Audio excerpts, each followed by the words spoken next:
السلام علیکم ورحمۃ اللہ وبرکاتہ۔ آج ہم پڑھیں گے مبتدا اور خبر کے بارے میں اور ان کی مثالیں۔ مبتدا کیا ہے؟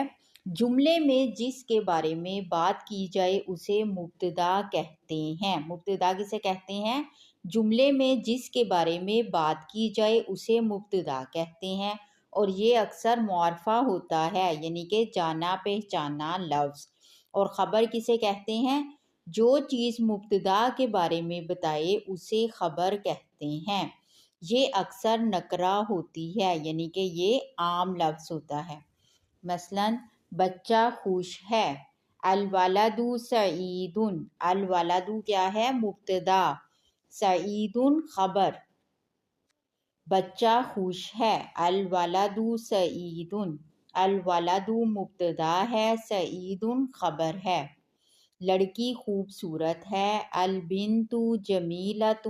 البنت مبتدا ہے، جمیلۃ خبر۔